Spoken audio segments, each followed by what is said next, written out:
पास करते हैं।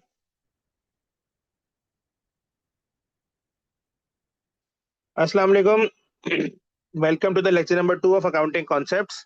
मैंने आपको लेक्चर नंबर 1 में पहले बताया था कि बेसिक कॉन्सेप्ट अकाउंटिंग कॉन्सेप्ट क्या होते हैं। हमने पहला कॉन्सेप्ट पढ़ा था मैचिंग कॉन्सेप्ट, हमने दूसरा कॉन्सेप्ट पढ़ा था एक्रूवल कॉन्सेप्ट, हमने तीसरा कॉन्सेप्ट पढ़ा था प्रूडेंस कॉन्सेप्ट, और हमने चौथा कॉन्सेप्ट भी पढ़ लिया था, that is money measurement concept. कि यार सारी चीजें, ऐसे चार कॉन्सेप्ट हमने पढ़ लिए थे, सही है। प्रूडेंस, मैचिंग, चार कॉन्सेप्ट पढ़ लिए थे, ठीक है, सही है। छह बाकी है हमारे पास। आज मैं आपको एक बड़ा कॉन्सेप्ट, एक अच्छा कॉन्सेप्ट सिखाने जा रहा हूँ। देखिए, सबसे पहले उसके बारे में थोड़ी सी डिस्कशन करते हैं। यार ये कॉन्सेप्ट होता है गोइंग कंसर्न कॉन्सेप्ट। सर ये क्या कहता है, जरा इसको समझते हैं सबसे पहले। सर ये कहता है, गोइंग कंसर्न का मतलब क्या होता है, सबसे पहले ये समझिएगा। वो कहता है कि यार एंटिटी जो है ना, एंटिटी एंटिटी 12 महीनों से ज्यादा, यानी कि एक अकाउंटिंग ईयर से ज्यादा, आमतौर पे एक अकाउंटिंग ईयर 12 महीनों का ही होता है, सरवाइव करेगी, ठीक है, सरवाइव कर लेगी। तो उसके अकाउंटिंग कॉन्सेप्ट, सरवाइव करेगी, यस, डन। तो उसके कॉन्सेप्ट, उसकी फाइनेंशियल स्टेटमेंट बनेगी गोइंग कंसर्न पे, ठीक है, गोइंग कंसर्न पे। सही है। गोइंग कंसर्न कॉन्सेप्ट क्या होता है कि वो अज्यूम करता है कि एंटिटी 12 महीने से ज्यादा क्या करेगी, सरवाइव कर लेगी, गोइंग कंसर्न होगी, ठीक है। फोरसीएबल फ्यूचर, आमतौर पे मैं 12 महीने लिख रहा हूँ, लेकिन आमतौर पे हम कहते हैं कि यार ये फोरसीएबल फ्यूचर तक चलेगी। मतलब बिजनेस एक फोरसीएबल फ्यूचर तक चलेगा, कंटिन्यू करेगा। सर आप में से कोई एक सवाल जो पूछ सकता है ना, एक सवाल, एक बंदा उठे और वो पूछे कि यार सर, व्हाट इफ नहीं चली, फोर्सिएबल फ्यूचर तक नहीं चली, हमें पता है अगले 6 महीने में बंद होने वाली है, 8 महीने में बंद होने वाली है। फिर यार उसके जो नॉन करंट एसेट होंगे ना, वो कुछ भी नहीं होंगे, कोई नॉन करंट एसेट नहीं होंगे, उसकी कोई नॉन करंट लायबिलिटी नहीं होगी, सही है। फिर उसके सारी चीजें क्या होंगी, करंट एसेट्स में आ जाएंगी। सारे एसेट्स कहाँ आ जाएंगे, करंट लायबिलिटीज में। सारी लायबिलिटीज कहाँ पर आ जाएंगी, करंट लायबिलिटीज में। डन। सर आपके लिए रेलेवेंट कॉन्सेप्ट क्या है, कि आप कहेंगे कि यार बिजनेस जो है एक अनफोर्सीएबल फ्यूचर, फोर्सीएबल फ्यूचर, बिजनेस फोर्सीएबल फ्यूचर तक कंटिन्यू रहेगा, सॉरी, सही है। आंसर इसको लिखते हैं, a business entity will continue running its operation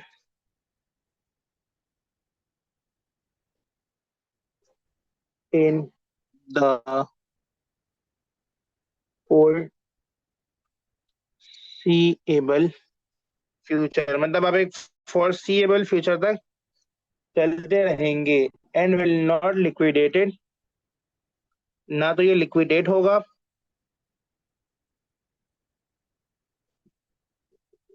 और force to be discontinue operation, और force to be discontinue operations.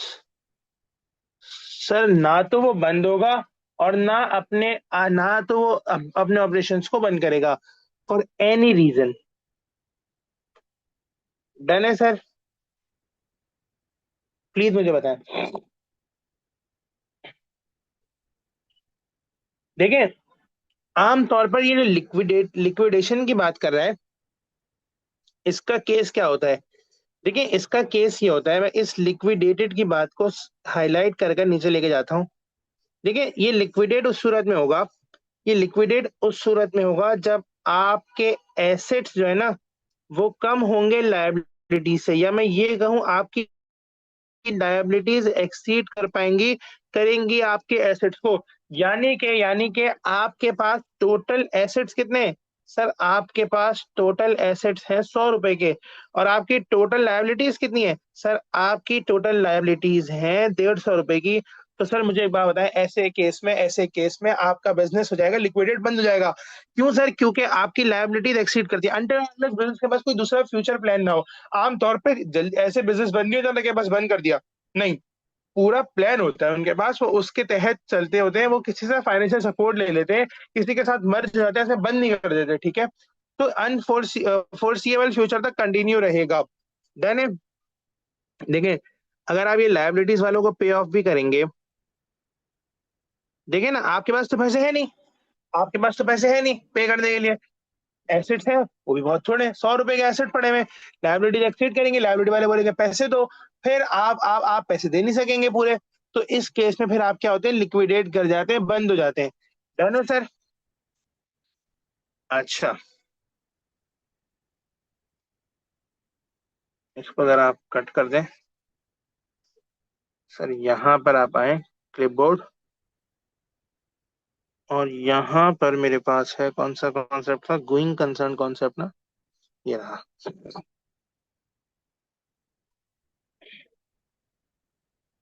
Sir आए, वो कहता है गोइंग कंसर्न कॉन्सेप्ट क्या होता है।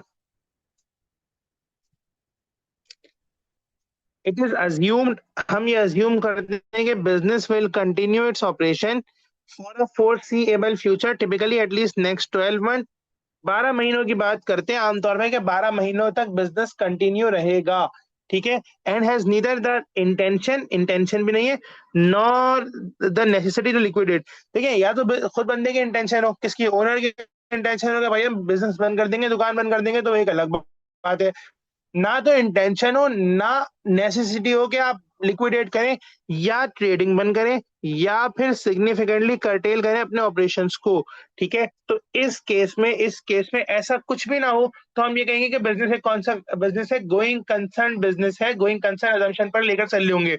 लेकिन अगर उसकी अजम्पशन ये होगी कि हम 12 महीने तक कंटिन्यू नहीं करेंगे, 12 महीने तक नहीं चलेंगे, जल्दी बंद हो जाएंगे, तो फिर आप क्या कहेंगे, आप कहेंगे कि ये एक नॉन गोइंग कंसर्न बिजनेस है, ठीक है।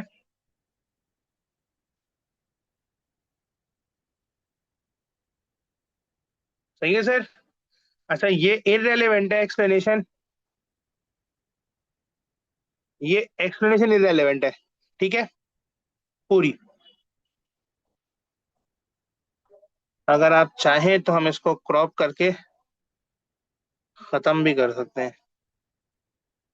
बस इतना रेलेवेंट है। डन है सर? कट। आगे बढ़ जाओ एक स्टेप और। चलो, अजान हो रही है, जरा मैं कॉन्सेप्ट लिख लूं, फिर हम इसको डिस्कस करते हैं।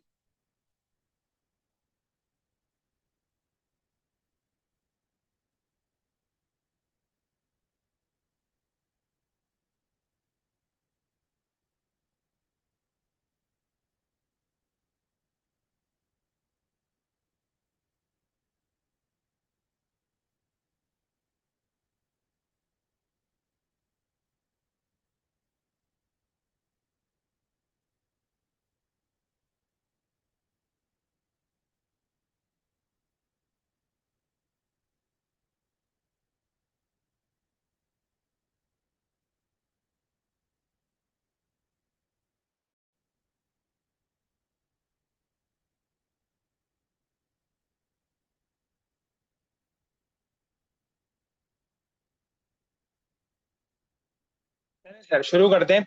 वो कहते हैं बिजनेस एंटिटी कॉन्सेप्ट या अकाउंटिंग एंटिटी कॉन्सेप्ट, वो कहते हैं बिजनेस जो है सेपरेट है, business is treated as separate and distinct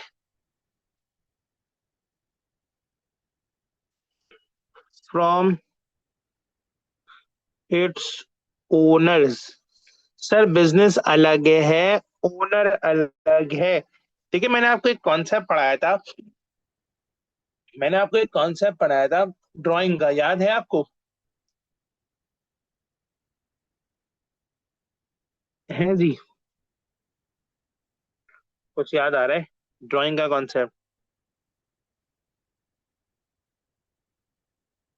sir drying of goods, drying of cash, है ना? उसको अभी डिस्कस भी करता हूं मैं।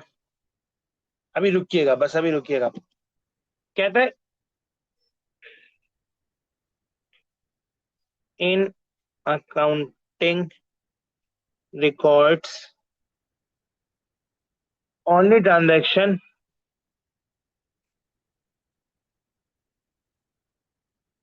related to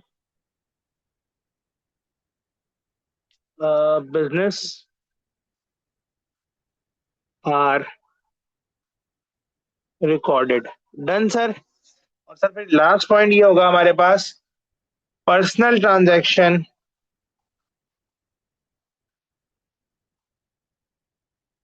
of owners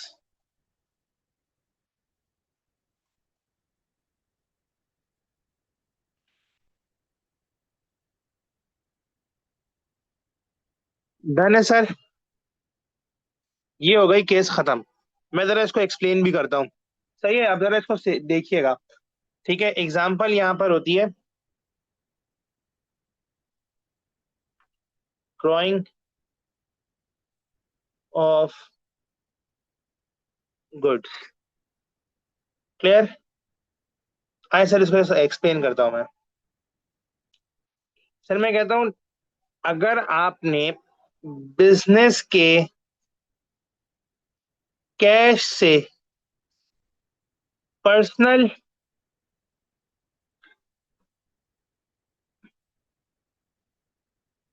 car expense पे किया, सर यहाँ पर एंट्री क्या बनेगी? यहाँ पर आप एंट्री ये बनाएंगे, गौर से देखिएगा, कार एक्सपेंस डेबिट और बैंक क्रेडिट। क्या आप ये एंट्री बनाएंगे या आप ये एंट्री बनाएंगे? ड्राइंग डेबिट, ड्राइंग्स डेबिट और बैंक क्रेडिट। सर आपके ख्याल में आप क्या एंट्री बनाएंगे? जल्दी से बताएं। या तो ये रेड वाला बॉक्स, कौन सी एंट्री बनेगी सर, आप मुझे बताएंगे? इसको मैं ए बोलता हूँ, इसको मैं बी बोलता हूँ। ए बनाएंगे, बी बनाएंगे? सर आप बी बनाएंगे, बी। ठीक है सर, आप ए नहीं बनाएंगे। इसका रीजन ये है, अगर मैं कार एक्सपेंस को डेबिट कर दूंगा तो ये इसमें ये दिखेगा कि ये मैंने बिजनेस एक्सपेंस ट्रीट कर दिया है इसको। हालांकि ये ओनर का पर्सनल कार एक्सपेंस है। क्या है? पर्सनल कार एक्सपेंस है। सही है सर। तो ओनर अलग है, बिजनेस अलग है, ओनर का पर्सनल एक्सपेंस अलग है, ओनर का बिजनेस का एक्सपेंस अलग है। वो कहता है business is treated as separate from and distinct from its owner. Business अलग है, ओनर अलग है। अकाउंटिंग रिकॉर्ड्स में सिर्फ बिजनेस की ट्रांजेक्शन रिकॉर्ड की जाएगी, ना के पर्सनल। पर्सनल को इग्नोर करेंगे। Personal transaction are ignored in business. Sir एक और सवाल, एक और सवाल, एक और सवाल। सर आपने क्या किया? आपने गुड्स की ड्राइंग कर ली, यानी कि ओनर ने सेल कर लिया गुड खुद को। तो सर आप क्या एंट्री बनाएंगे यहाँ पर? Sales debit. सेल्स डेबिट क्यों होगी, माजरत? Bank debit, sales credit. पैसे तो आए नहीं सर, पैसे तो आए नहीं, फ्री ऑफ कॉस्ट गुड दिया गया। तो सर यहाँ एंट्री क्या बनाई जाएगी? यहाँ पर आप एंट्री ये बनाएंगे कि ड्राइंग डेबिट और इन्वेंटोरी क्रेडिट। सही है सर। यहाँ पर कहीं सेल रिकॉर्ड हो रही है, कहीं परचेज रिकॉर्ड हो रही है? नहीं, ड्राइंग रिकॉर्ड हो रही है खाली। क्या ये बात क्लियर होती है? तो मुझे बताएं, मैं एक स्टेप और आगे बढ़ता हूँ।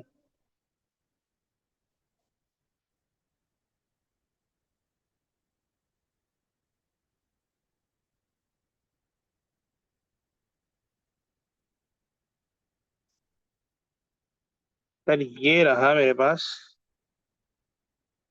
ये नीचे आएगा। क्लियर है? सर वो कहता है this concept establish that business organisation is distinct and separate accounting until its owner and other shareholders. ठीक है? The financial record of the business must only contain transactions that relate to business itself, जो business की transaction होगी वो यहाँ पर आएगी, personal transaction नहीं आएगी। बार बार ये बात मैं समझा रहा हूँ जब ये कॉन्सेप्ट ऑफ ड्राइंग आता है। This separation ensures that owner's personal wealth is not mixed with the business financial health, allowing for an objective and fair assessment of business profitability and financial position. The owner खुद ने क्या किया, उसने अपने daughter की university फी, tuition fee पे कर दी, ये क्या कहलाएगा, ये ड्राइंग कहलाएगा। वो कहता है this is recorded as drawing, drawing record की जाएगी, ना कि बिजनेस का एक्सपेंस रिकॉर्ड किया जाएगा। ठीक हो गई बात। Reduction in the owner capital account, not business expense. Sir मुझे एक बात बताएं, अगर ओनर ओनर बिजनेस से ओनर बिजनेस से ओनर बिजनेस से सैलरी ले रहा है, अच्छा पॉइंट है ये, ओनर बिजनेस से सैलरी ले रहा है, तो सर अब क्या करें? अभी भी ये एंट्री बनाएंगे, drawing debit bank credit,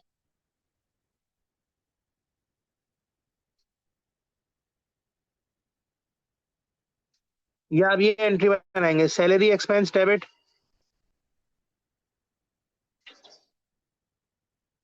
bank credit? बोलो सर। ए बी, ओनर अगर बिजनेस से सैलरी ले रहा है तो सर ये ड्राइंग कहलाएगी या सैलरी कहलाएगी? सर ये सैलरी कहलाएगी, ये ड्राइंग नहीं है। ठीक है, एक सीईओ अपनी कंपनी से सैलरी ले सकता है ना? सही है, तो ये केस है। डन सर, ये आएगा नहीं आपके पेपर में, ये बात इस चीज से क्लियर रहिएगा कि इतने मुश्किल कॉन्सेप्ट्स नहीं आ सकते। अच्छा, फिर आता है सर एक और कॉन्सेप्ट आता है, आसान सा कॉन्सेप्ट है, इसको रीड करते हैं, समझते हैं। Consistency concept.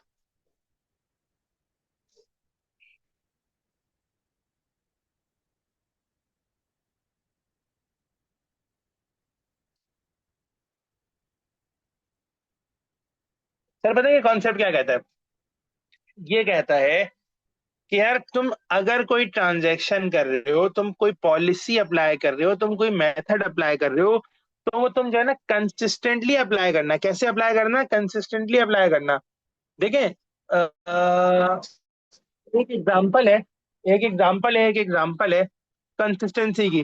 देखें, मैं एक एग्जांपल देता हूँ यार।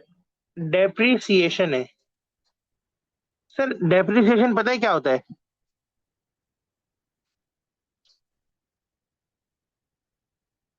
नहीं पता? चले मैं बताता हूँ डेप्रीसिएशन क्या होता है। देखिए, डेप्रीसिएशन ना एक चीज होती है, ठीक है सर, वो मैं रिकॉर्ड करता हूँ। एक सिस्टमैटिक एलोकेशन होती है कॉस्ट की ओवर इट्स यूजफुल लाइफ। क्या होता है सर, मैं ना फिक्स्ड एसेट पर डेप्रीसिएशन चार्ज कराता हूँ। ठीक है सर, फिक्स्ड एसेट पर डेप्रीसिएशन चार्ज कराता हूँ। इस डेप्रीसिएशन चार्ज कराने के मेरे पास ना मेथड है काफी सारे। यानी कि एक मेथड है स्ट्रेट लाइन, एक मेथड होता है हमारे पास रिड्यूसिंग बैलेंस।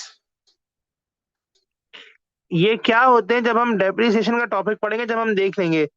एक होता है सम ऑफ डिजिट, और मजीद और भी होते हैं।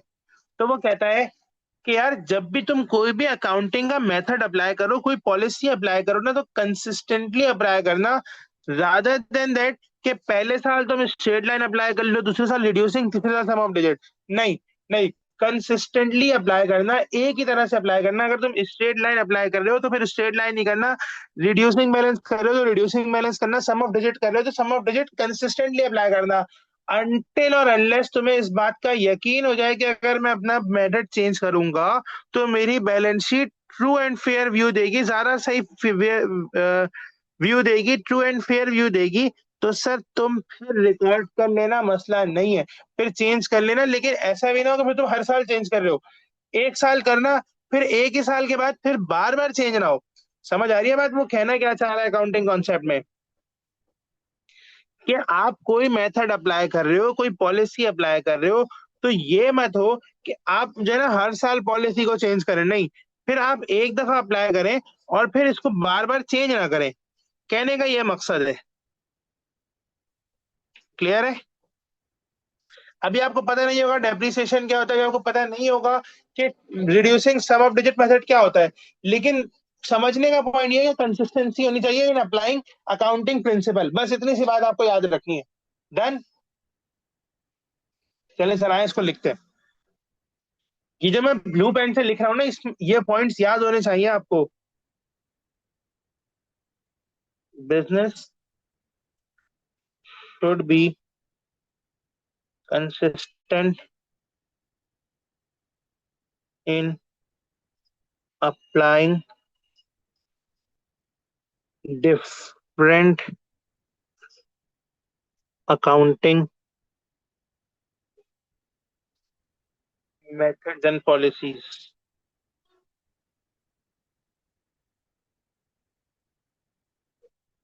सही है सर। फिर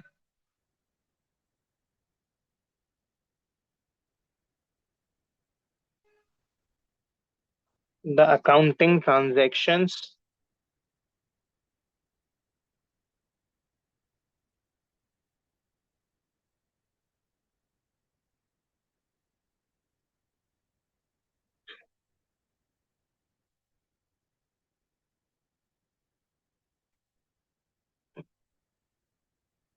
and accounting methods should be treated in the same should be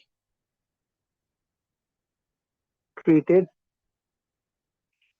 in the same manner from one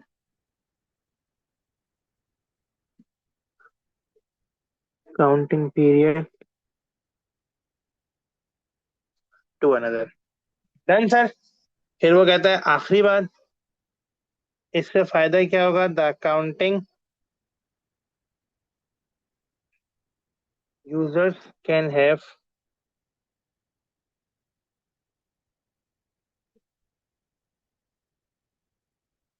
meaningful comparison of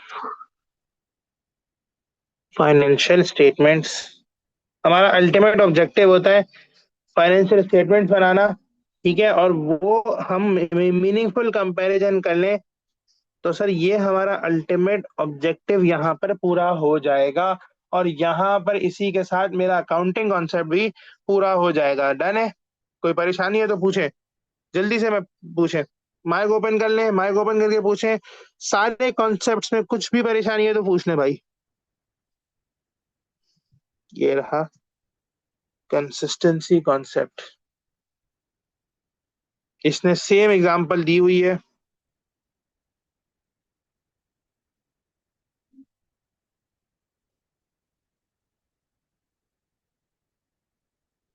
sir ये यहाँ पर आ गया, चिपक गया आगे। वो कहता है a business must maintain uniformity in the application of accounting principles and methods from one accounting period to the next. Done. दोनों में सारों में क्या करनी चाहिए आपको? आपको यूनिफॉर्मिटी होनी चाहिए। ठीक है। द प्रिंसिपल इंश्योर्स कंपेरेबिलिटी, सबसे इंपॉर्टेंट बात। फायदा क्या होगा? कंपेयर, यूजर क्या कर सकता है? कंपेयर कर सकता है। याद रखिएगा, वो इसी तरह का एक केस बनाएगा, एक नंबर के लिए आपसे पूछेगा कि बताओ इसमें कौन सा कॉन्सेप्ट इंश्योर होगा, और आपको कंसिस्टेंसी लिखना होगा। The principle ensure consist comparability, user of financial statement can track the business performance over several years and assume that any changes in profit are due to actual business operation। देखिए होता क्या है, आमतौर पे मैं आपको एक एग्जांपल बताता हूँ। रिड्यूसिंग बैलेंस मेथड में ना ये होता है, रिड्यूसिंग बैलेंस मेथड में फर्स्ट ईयर में डेप्रिसिएशन ज्यादा आती है और सब्सिक्वेंट में कम आती है। अब जो ये पढ़ के बैठे हुए ना, उनको ये रीजन नहीं पता है क्यों होता है ऐसा। स्ट्रेट लाइन में सेम आती है हर साल, सेम एवरी ईयर। तो मुझे एक बात बताएं, इससे होगा क्या? सर इससे ये होगा कि एक बंदा चाहेगा कि यार हर साल कम डेप्रिसिएशन आए ना, हर साल कम डेप्रिसिएशन आए। भाई डेप्रिसिएशन कम होता है कि प्रॉफिट बढ़े, तो वो हो सकता है एक साल रिड्यूसिंग, 2-3 साल जिस साल प्रॉफिट कम आ रहा है उस साल स्विच कर जाए रिड्यूसिंग पे, ऐसी हरकत कर सकते हैं। तो वो कहते हैं नहीं, इससे रोको, जो एक्चुअल प्रॉफिट है उस वही दिखाओ, profit are due to actual business operation, ना कि changes in accounting method. If change is required, example, a new accounting standard is introduced, it must be clearly disclosed। तो ये क्या बात है, ये आपके लिए थोड़ी सी रेलेवेंट है। वो कहता है अगर कोई चेंज आएगा या आया किसी वजह से आया तो तुम बताओगे, डिस्क्लोज करोगे, ठीक है।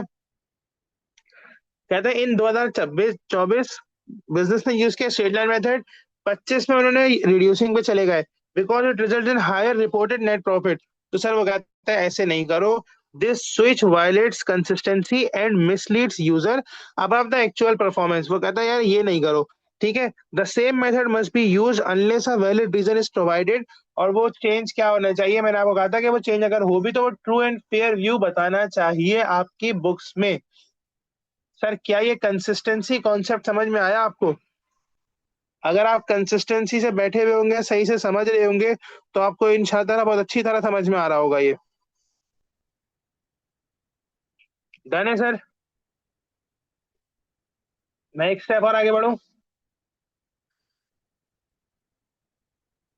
सर फिर हमारे पास एक छोटा सा कॉन्सेप्ट है जिसको हम कहते हैं ड्यूअलिटी का, इसको भी देख लेते हैं।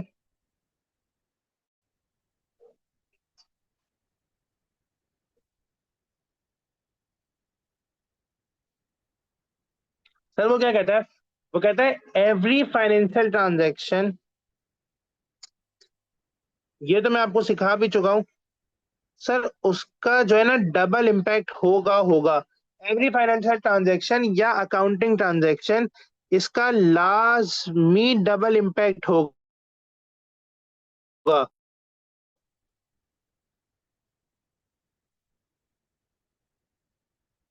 Have to equal and opposite effects, ठीक है। Where each transaction is recorded as a debit and credit. Sir ये क्या कहना चाह रहा है, इसको समझते हैं जरा। तो कहता है कि यार हर अकाउंटिंग ट्रांजैक्शन का ड्यूल इम्पैक्ट होता है, डबल इम्पैक्ट होता है। सर कैसे? देखें इसको प्रूफ करते हैं। सर अगर आप सेल्स कर रहे हैं, मैं बेसिक पर लेके जाता हूँ, कैश पर सेल्स है, तो सर क्या इम्पैक्ट आएगा? एक तरफ कैश आया तो सर कैश क्या इम्पैक्ट करेगा, एसेट को बढ़ाएगा, है ना। एसेट को बढ़ाएगा तो आपका क्या होगा, एसेट को, सॉरी, हाँ एसेट को बढ़ाएगा तो वो डेबिट होगा। सर इसी तरह सेल्स है, तो सर सेल्स क्या करेगी, सर सेल्स आपकी इनकम को बढ़ाएगी। जब वो इनकम को बढ़ाएगी तो सर वो क्रेडिट होगी, आपको पता है इनकम क्रेडिट होती है। आप कैश को डेबिट कर देंगे, ठीक है, और आप सेल्स को क्रेडिट कर देंगे। सर व्हाट इफ यही सेल्स आपके पास, व्हाट इफ यही सेल्स आपके पास ऑन क्रेडिट होती, तो सर ऑन क्रेडिट पर आपके पास क्या आ जाता, एक फ्यूचर का एसेट बिल्टअप हो जाता, ठीक है, एक फ्यूचर का एसेट बिल्टअप हो जाता, फ्यूचर का एसेट बिल्टअप हो जाता। सेल्स आपकी है भी एक इनकम, तो सर आपके पास एक इनकम बढ़ती और एक आपका फ्यूचर का एसेट बढ़ता। एसेट बढ़ा डेबिट, इनकम बढ़ी क्रेडिट, तो सर आपके पास क्या बनती है एंट्री, रिसीवेबल डेबिट, और सर सेल्स आपके पास हो जाती क्रेडिट। तो सर क्या समझ में आया हमें? सर मैं इसको यूं कंक्लूड करता हूं कि हर अकाउंटिंग इवेंट का, हर अकाउंटिंग ट्रांजैक्शन का डबल कॉन्सेप्ट होता है, ड्यूल कॉन्सेप्ट होता है, ड्यूल कॉन्सेप्ट होता है। सर अगर किसी अकाउंटिंग कॉन्सेप्ट का ड्यूल वो ना हो तो सर मुझे एक बात बताएं, क्या वो रिकॉर्ड होगी बुक्स में? नहीं होगी। क्या वो बुक्स में रिकॉर्ड होगी? नहीं होगी। क्या ये बात समझ आती है सर? प्लीज मुझे बता दें। सर दोबारा बता रहा हूं मैं, अब इसको रीड करते हैं। कहता है एवरी फाइनेंशियल ट्रांजैक्शन, हर फाइनेंशियल ट्रांजैक्शन का अकाउंटिंग कॉन्सेप्ट का ड्यूल इम्पैक्ट होता है, ऑपोजिट इफेक्ट होता है। एक डेबिट होती है तो दूसरी लाजमी क्रेडिट होगी, लाजमी क्रेडिट होगी, हर हाल में क्रेडिट होगी। सर अगर मैं इसको ढूंढूं ये कहाँ लिखा हुआ है, तो हमारे पास, ये हमारे पास नोट्स में नहीं है, हमने यहाँ लिख दिया, चले ठीक है। नोट्स में अनफॉर्चुनेटली मिस हो है सर, है क्यों नहीं है? है भाई, बिल्कुल है, ड्यूल का कॉन्सेप्ट है।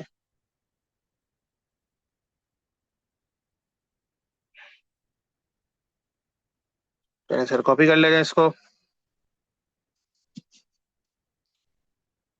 सर आए इसको रीड करते हैं। अब ये तकरीबन टॉपिक हमारा खत्म हो गया है। अच्छा, यहाँ पेस्ट कर दें इसको।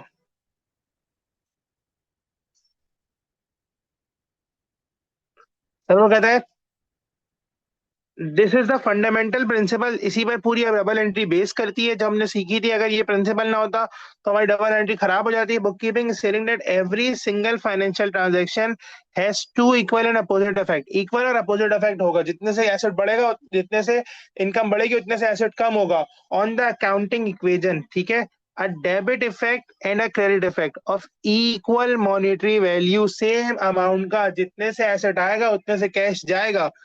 This concept ensures that accounting records are always in balance.